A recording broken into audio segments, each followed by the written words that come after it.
മഹാലക്ഷ്മി സീരിയലിൻ്റെ വരാൻ പോകുന്നൊരു എപ്പിസോഡിൻ്റെ റിവ്യൂയിലേക്ക് എല്ലാവർക്കും സ്വാഗതം. അങ്ങനെ മേഘൻ വാമനോടും പ്രതാപൻ മുത്തശ്ശിയോടും പറയുന്നുണ്ട്, മഹാലക്ഷ്മിയുടെ ചിത കത്തിത്തീർന്നു, അവൾ എന്ന തലവേദന ഇതോടുകൂടി ഇല്ലാതായി എന്ന് പറയുമ്പോൾ അത് കേട്ട് രണ്ടു പേർക്കും എന്തെന്നില്ലാത്ത സന്തോഷം ഉണ്ടാകുന്നുണ്ടെങ്കിലും മുത്തശ്ശിക്ക് മഹാലക്ഷ്മി ഗതി കിട്ടാത്ത ആത്മാവായിട്ട് അവിടെ എവിടെയെല്ലാം അലന്നു തിരിയും എന്നുള്ളൊരു ഭയമുണ്ടാകുമ്പോൾ അതൊന്നും ഇല്ലാമേ, ജീവിച്ചിരിക്കുന്ന മഹാലക്ഷ്മിയെ നമ്മൾ പേടിച്ചാൽ മതി, മരിച്ചുപോയ മഹാലക്ഷ്മിയെ പേടിക്കേണ്ട ആവശ്യമൊന്നുമില്ല.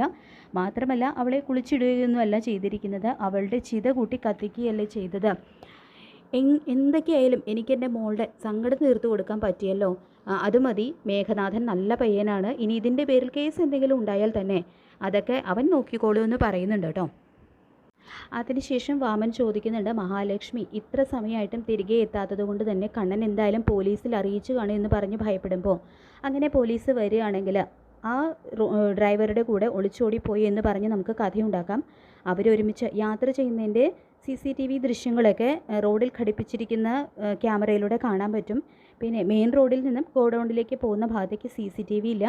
ഇനി അഥവാ കേസ് വന്നാലും എനിക്ക് ജയിലിൽ പോകാനായിട്ട് ഒരു മടിയില്ല. പിന്നെ ഞാൻ ജയിലിൽ നിന്നും തിരിച്ചു വരുമ്പോൾ എനിക്കുള്ള പങ്ക് മാറ്റി വയ്ക്കണമെന്നും മേഘൻ പറയുന്നുണ്ട് കേട്ടോ. പിന്നീട് കരുണയാണെങ്കിലും മനസ്സ് നിറഞ്ഞുള്ള സന്തോഷത്തിലാണ്. പുണ്ണി പറഞ്ഞു കൊടുക്കുന്നുണ്ട്, അനന്തുവേട്ടനും കണ്ണേട്ടനും നല്ല ബുദ്ധിയുള്ള വക്കീലന്മാരാണ്, അവരിതെന്തായാലും വെറുതെ വിടില്ല.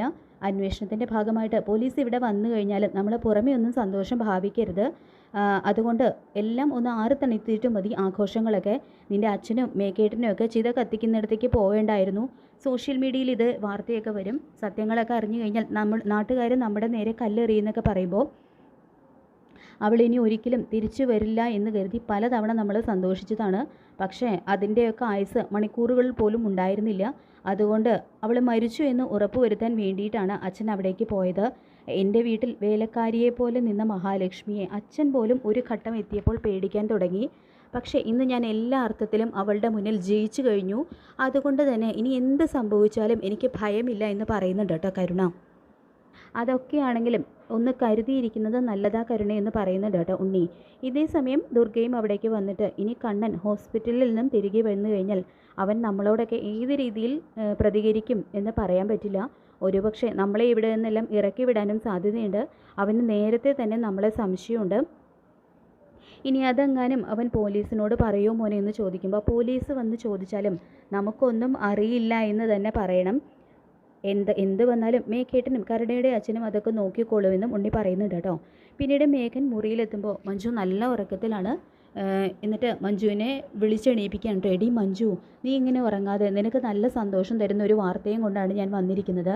ഞാനന്ന് നിന്നോട് പറഞ്ഞില്ലേ, നിൻ്റെ എല്ലാ സന്തോഷവും നിൻ്റെ എല്ലാ ദുഃഖവും ഞാൻ തീർത്തു തരുമെന്ന് പറയുമ്പോൾ മേഘേട്ടൻ എന്താ ഉദ്ദേശിക്കുന്നത് എന്ന് മഞ്ജു ചോദിക്കുന്നതും, എടി മഞ്ജു, അവൾ തീർന്നു, നമുക്ക് എല്ലാവർക്കും തലവേദനയായിട്ട് നമ്മുടെ ആകെ സന്തോഷവും സമാധാനവും ഒക്കെ തല്ലിക്കൊടുത്താൻ വന്നവളില്ലേ കമലേശ്വരത്തെ കണ്ണൻ്റെ ഭാര്യ, അവൾ ഒരു പിടിച്ചാരമായി കഴിഞ്ഞു.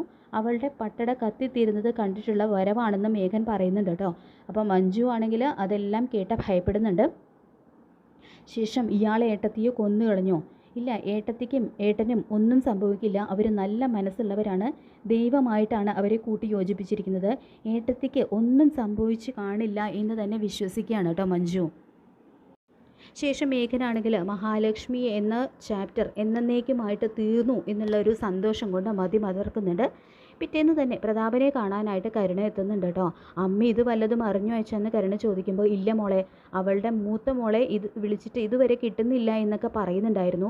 ഇനി നമ്മളോട് അവൾ എന്തെങ്കിലും ഇതിനെപ്പറ്റി ചോദിച്ചാലും നമുക്കൊന്നും അറിയില്ല എന്ന് തന്നെ പറഞ്ഞാൽ മതി എന്ന് പറയുമ്പോൾ, മാത്രമല്ല അച്ഛാ, അന്ന് ലക്ഷ്മിയുമായിട്ട് ഇനി വഴക്കിനൊന്നും പോകരുതെന്നെല്ലാം അമ്മ പറഞ്ഞപ്പോൾ അവളോട് വഴക്കിന് പോകില്ല എന്നും സ്നേഹത്തിൽ പോകാം എന്നൊക്കെ തന്നെയാണ് ഞാനും അമ്മയോട് പറഞ്ഞത്.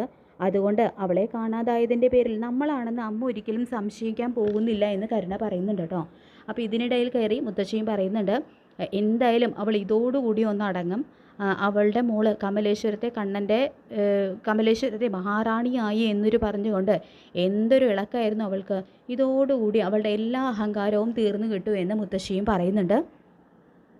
ശേഷം കാണിക്കുന്നത് മാർക്കോ കണ്ണനെ കാണാനായിട്ട് അഗസ്ത്യകൂടത്തിലെത്താണ്. അപ്പോൾ ലേഖയുടെ വീട്ടിൽ മഹാലക്ഷ്മി സേഫാണെന്നും മേഘനും പ്രതാപനും ഓടിത്തളരുമ്പോൾ മാത്രമേ മഹാലക്ഷ്മി പുറത്തേക്ക് ഇറങ്ങൂ എന്നും പറയുന്നുണ്ട് കേട്ടോ. അതുവരെ അവിടെ സേഫ് ആയിരിക്കും എന്നും പറയുന്നുണ്ട്.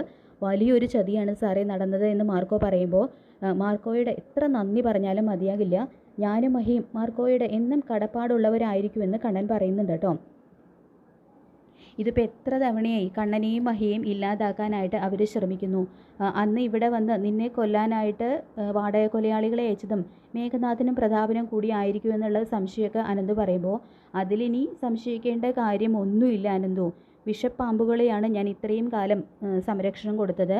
ഇതിനൊരു അവസാനം ഉണ്ടായി പറ്റൂ എന്ന് കണ്ണനും പറയുന്നുണ്ട് കേട്ടോ. സാറായിട്ട് ഒന്നും ചെയ്യണ്ട, എല്ലാം എനിക്ക് വിട്ടേക്കുക.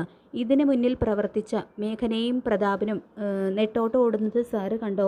മേഘനും പ്രതാപനും മാത്രമല്ല, അവർക്ക് എല്ലാ പിന്തുണയും നൽകുന്ന കരുണയും ഉണ്ണിയും വാമനും ദുർഗയെല്ലാം നെട്ടോട്ട് ഓടുന്നത് നമ്മൾ കാണും.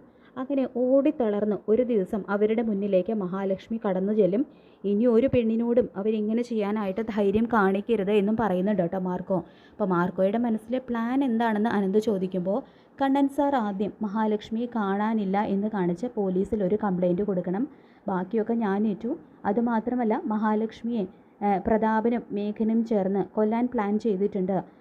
അതെല്ലാം അറിയാവുന്ന ഒരാൾ നമുക്ക് വേണ്ടി സാക്ഷി പറയാനായിട്ട് കോടതിയിൽ എത്തുമെന്നും ഒരു സസ്പെൻസ് അവിടെ പറയുന്നുണ്ട് കേട്ടോ മാർക്കോ. അപ്പോൾ അതെന്താണെന്നുള്ള കാര്യങ്ങളൊക്കെ ഇനി വരാൻ പോകുന്ന എപ്പിസോഡിൽ നമുക്ക് കാണാനായിട്ട് പറ്റും. അങ്ങനെ മഹാലക്ഷ്മി സീരിയലിൻ്റെ വരാൻ പോകുന്ന ഈ ത്രില്ലിംഗ് ആയിട്ടുള്ള എപ്പിസോഡുകൾക്കായിട്ട് നമുക്ക് കാത്തിരിക്കാം. ഈ റിവ്യൂ ഇഷ്ടപ്പെട്ടെങ്കിൽ ലൈക്ക് ചെയ്യുക, ചാനൽ കൂടി ഒന്ന് സബ്സ്ക്രൈബ് ചെയ്യുക. താങ്ക്